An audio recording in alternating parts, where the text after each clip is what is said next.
So, good afternoon, class. Good afternoon, ma'am. So, before the start po, let's stand out po. Can you lead the prayer po, Rosel? Classmates, are you ready to pray? Yes, we are.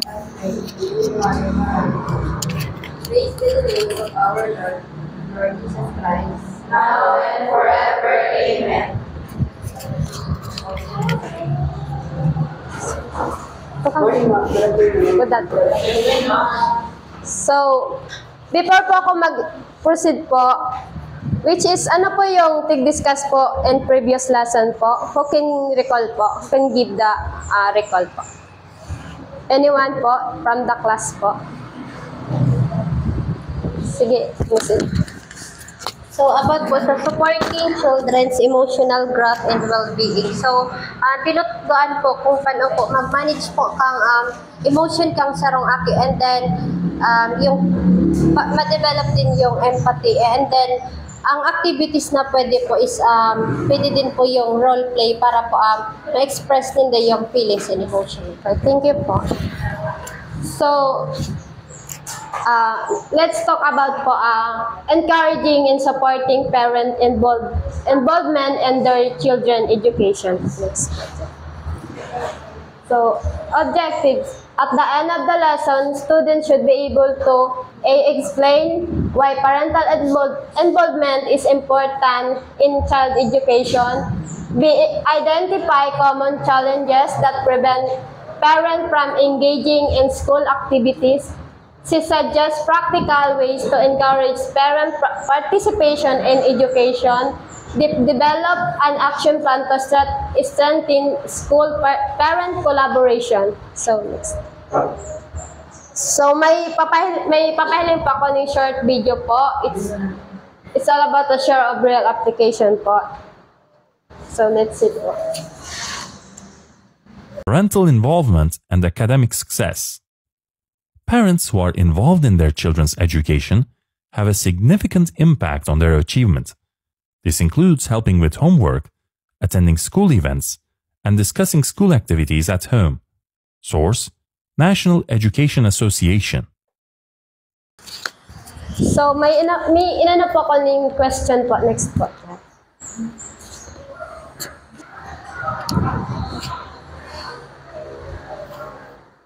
So, how do your parents support your education po? Who can give the, explain po about po sa video po. Kung ano po itong naano po nindo? Who can give po? Anyone po from the class po? Okay, with Miss Ricky. So, ang parents ko po or ang mama ko, tigmo-monitor niya ang education ko kapag naguli ko sa harong, ihiling niya kung anong assignments ko, tighapot niya din ako kung anong kaya niyang may tabang aki pa. Thank you. Thank you po. So, anyone po? Sino pa po yung Miss Liam po? So, how do your parents support your education? Ihalimbawa ko na lang si mama at si papa, which is kang nag-work sinda sa Naga, pareho sinda, tas sutugang ko, dahil siya nag-perform well, which is napabayaan niya pagklase niya, tapos nasuportahan ni mama tas ni papa pagklase niya, which is monitor niya, and naging active siya ay sinda po sa GC kang school ninda. Tas nihina to duman pa lang nahiling mi ang support ninda kasi naguli talaga sinda para lang kaulayan su teacher, tapos tugang ko, and then tigibahan ninda sa school. Yun na. Super. Thank you po. So, number 2, what difference does it make when parents are actively involved in school activities? Who can give? Mr. Joshua.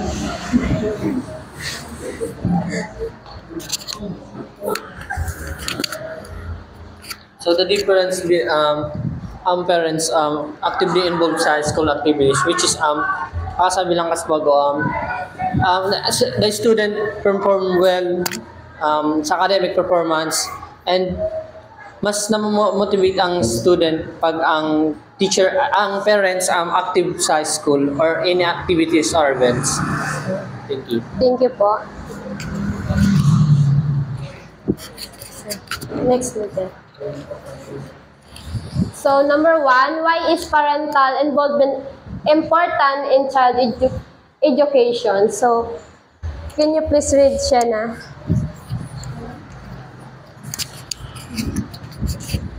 Improve academic performance. Students with involved parents tend to perform better in school, earning higher grades and test scores. So, thank you po. So, kapag sinabi pong improve academic performance, which is involved po dito yung parent, and yun po para po makatulong sa bata po para magkaroon po ng mataas pong marka, which is po na mas nagiging motivate po dito ang student po. So, next, better behavior and attendance po. Can you please read, Miss Rosel? Better behavior and attendance. Children are more likely to attend school regularly and have positive behavior when parents are engaged. So, thank you po. So, better behavior and attendance, which is po, kapag alimbawa po is, yung parent po is, regular po sila nag-attend kapag may pa-meeting ngayon, which is po, nakatulong po ito para sa bata. And kung ano po yung, kapag yung bata po is, nalalaman po nito kung ano po talaga yung, kung anong mayroon po na sa kanila pong behavior po, which is na-engage din po ang parent din po. So, next. So, higher confidence and motivation. So, can you please read April?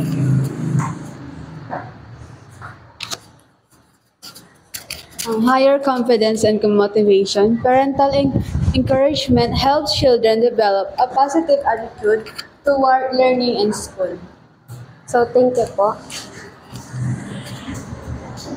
Para po sa imo, ano po? Para naman po, but ang ayun lang. Garong masasabi ko lang igde, pag ang parent, garong kung ikaw silang aki na maluya sa pagklase, garong tig-motivate nila ang aki nila sige silang attending sa klase kahit maluya sinda. Tapos garong encourage sa mga aki kahit maluya ka, kahit di ka garong tigsabihan sa mga aki nila, di ka lang magpara-absent, basta mag-attend ka lang sa klase, tapos mag-attender ka lang, pero maging ang sa imong Okay. So, thank you po. So, yun po, which is po, nakapag ang parent po is lagi pong ini-encourage yung anak nila, which is po nakakatulong po ito sa kanilang na-develop po yung positive attitude nila in towards school learning po. So, next, stronger parent-teacher communication. So, can you please read Mr. Gerald?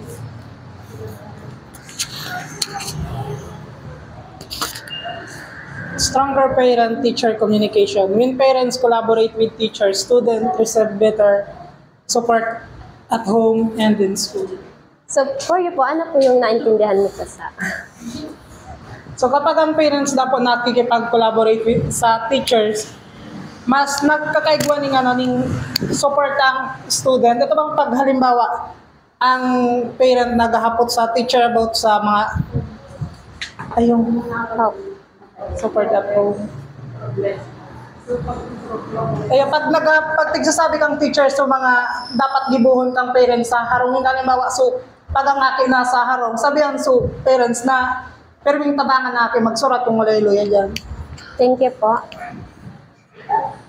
So, yun nga po, which is po, nakapag parent po is lagi pong nakikipag-collaborate po, which is po, hindi lang po sa school, pati na rin po sa loob ng bahay, is kailangan po na tulungan po yung bata. So, next. So, number 2 po, common challenges that prevent parents from engaging in school activities.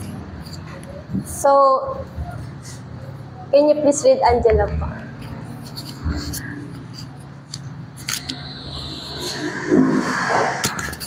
Common challenges that prevent parents from engaging in school activities. First is time constraint.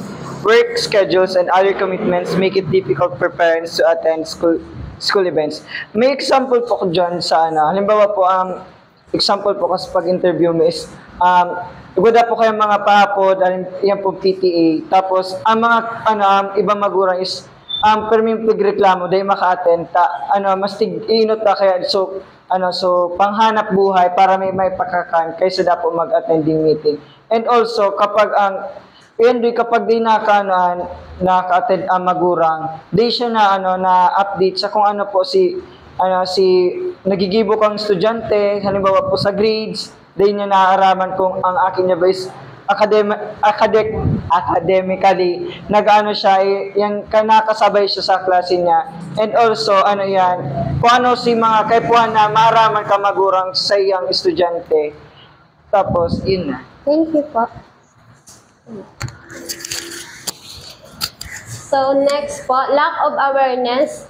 Some parents are unaware of importance of their involvement or available school program. So, yun po, kapag parent po is unaware po sila na media kan, Mary. So, kapag ang parent po is hindi po lagi na uma-attend po sa ano po ng school, which is po, hindi po nila malalaman kung ano po yung mga importance po na sinasabi ng school. And also,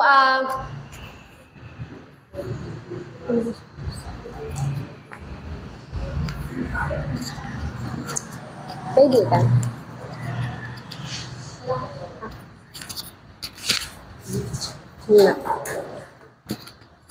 So, sa lack of awareness po, may mga parents po baga na unaware po sila pag-abot po sa pag-involve sa sarong sa school consigned students. So, ang isip lang po ng ibang parents po is basta lang maisend yung akin nila sa school is okay na yun, which is mali po kasi as parents po, meron ka din pong rules and responsibilities pagdating sa learnings sa imong aki. So, it is important to importanteng meron ka din ng participation or involved ka din sa learnings ng estudyante. Hindi lang sa loob ng, hindi naman literally na sa loob ka ng school mag-i-involve mo yung sarili mo. Which is yung parents na pagdating or pag-uwi ng bata galing sa school, kung may mga assignments man, is doon, yun yung way para maturuan and para ma-involve mo din yung sarili mo sa learnings ng bata.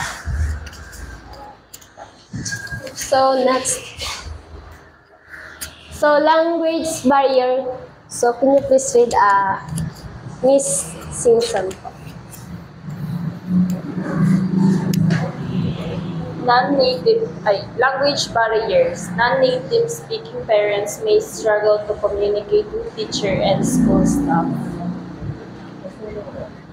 So, pag sinabi pong language barrier po, which is po, dapat iwasan natin yung magsalita po ng English po. Dapat po, may mga parent po na na-struggle din po sila kapag nagsasalita alimbawa po ang teacher, kapag nagsalita po ng English, hindi po nila yun naintindihan kasi po,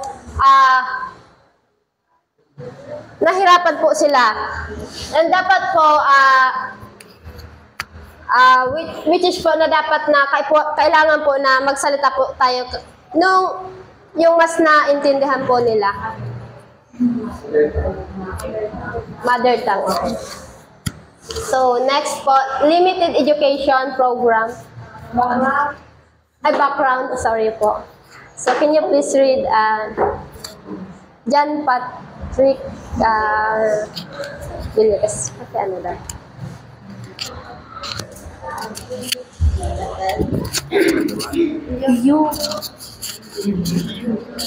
Limited education background. Parents with limited schooling may feel unqualified to assist with their child's learning. For you po, ano po yung naintindihan niyo po? So, may mga parents kaya na itong kayang itong needs kang mga kininda. Kaya garo limited lang kung anong ma-afford ninda. Yun lang ang ninda sa kininda. So, thank you po. So, next po, lack of communication from school. Can you please read and explain po kung ano po yun? Lack of communication from school. School may not effectively reach out the parents to provide convenient ways to participate. Adiktiman sa lack of communication from school is may mga parents na dahil sinda na i-inform kang mga dapat na gibo sa school, kaya minsan is dumaan din naglaog sa itong dahil sinda na-attend kasi minsan talaga is dahil man na sasabihan or mayo din naman yung proper way mag-communicate sa indang teachers. Thank you po. So, next. Number 3 po, practical ways to encourage parent participation in school and education. So, use multiple communication channel. Provide updates via emails, text messages, or apps or social media. So, para po mas madali po na ng school and parents, which is po gumagawa po sila ng or nagpo-provide po sila through email, text or message, or kahit pong apps na pwede po sa educational para po ma-inform po yung parent po. Oo. So yun po. So next, offer flexible meeting schedule. So can you please read, Mary? And offer flexible meeting schedules, organize parent-teacher conferences at different times to accommodate working parents. Since po dyan, halimbawa, ang teacher, nagpa-upload siya ng meeting, tapos yung parents, they nakaabot, or they available, so teacher, ang gigibuhon niya na lang, halimbawa nga, pag-uralian kang aki, tapos tigsundo ka sa parents, iyon na tong take niya na tong opportunity na ito para makaulay niya sa parents, or kung bako man ako kayo, pwede man mag-home visit yung teachers para makaulay sa parents kang aki. So yun po, dapat po, para po ma-accommodate po ng parent po, which is po na, yung sinabi po ni Mary na dapat po is pumunta po sa bahay nila para malaman po ng parents po. So, next.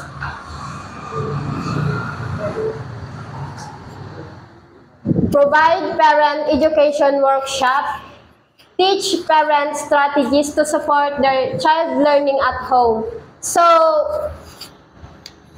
may mga parent po na dapat talaga po is support po sila sa kanilang mga anak, lalong-lalo na po sa kanila pong pag-aral po, which is po mas na po yung bata na kapag ang support po ng parent is nandun po, hindi lang po sa nangyayari po sa loob ng paaralan po, kundi po sa bahay po. So next, encourage at-home involvement. So can you please read Miss Duran po and explain ko ano po yung naintindihan.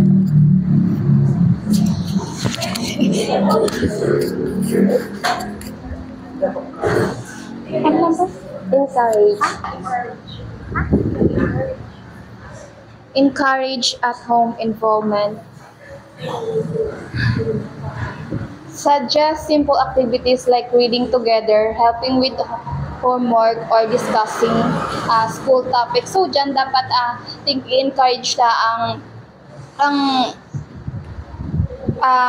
aki na dapat is nasa harong is dapat tawaan ta sindaning ni simple ning activities, and as parents din dapat tabangan tama na ang akita na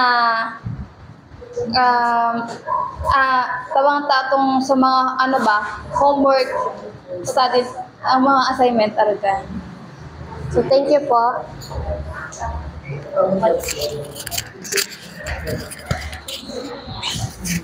So, yun nga, kapag parent po is tumutulong po sa bata, which is po na dapat po mag-suggest po sila na halimbawa po sa simple activities po like reading po, yun po kailangan po na dapat po is yung align po sa kanila po yung ipapaano po sa kanyang anak. So next. So number 4, action plan to strengthen school parent collaboration. So ito po yung action plan to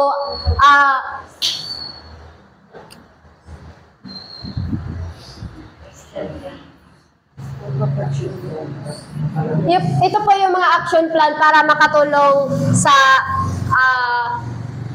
collaboration po ng parent and school po. Which is po na, yun po dapat is magkaroon po ng, halimbawa po is establish communications channel po is dapat is mag-set po tayo ng regular like meetings or newsletter and online platforms. So, through through communication po is mas encourage po yung mga parent na malaman po yung kung ano yung mga sinasabi or nangyayari po sa loob ng school. So, provide parenting resources, offer workshop, guides, and educational materials. Yun po is, yun na nga po sabi, kapag nagkakaroon po ng workshop, is dapat mag-provide po yung mga, mas kinakailangan po na mag-provide tayo ng mga resources po para mas madali po maano po. So, encourage parent involvement, invite parents to volunteer, join committees, and participate in events. So, improve teacher-parent communication, provide training and support for teacher to engage with parents. So, yun po, para magkaroon po ng improvement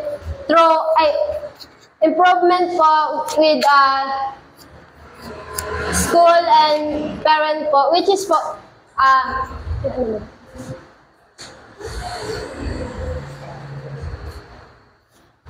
na kailangan po na mag-ano po ning halimbawa po na nangyayari po ning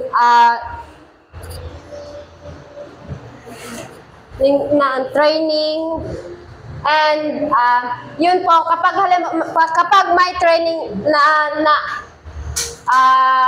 nangyayari po is nagsusupport din po yung teacher or na-engage po yung parent po. So next. In conclusion po, parent involvement boosts student success, improving academic attendance and motivation. School can foster involvement through communication, volunteer opportunities, and inclusive environments while addressing barriers to create a positive learning. So, yun nga po, kapag ang school and parent is nagkakaroon po ng collaboration, which is po nabibuild po dito yung relationship nila, then nagkakaroon po ng mas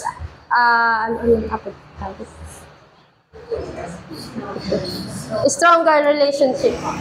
So, and na-address po ng teachers sa parents po kapag ang parents po is lagi pong nag-attend sa kung ano po ang nangyayari sa school. So next po, may inanda po akong activity, which is po group activity po. Group activity. Oo. Dito lang tayo, oo. Group po. So, compare nyo lang po ang group 1 tas group 2. Which is po, group 2 tas group. So, ano lang po kamuning mga ideas po na, so makakatabang po sa parent participation in school po. So, activity lang. Ipe-present mo yan po. Then, iba man din po yung activity. Yan ang assignments. Yung sa assignment? Oo.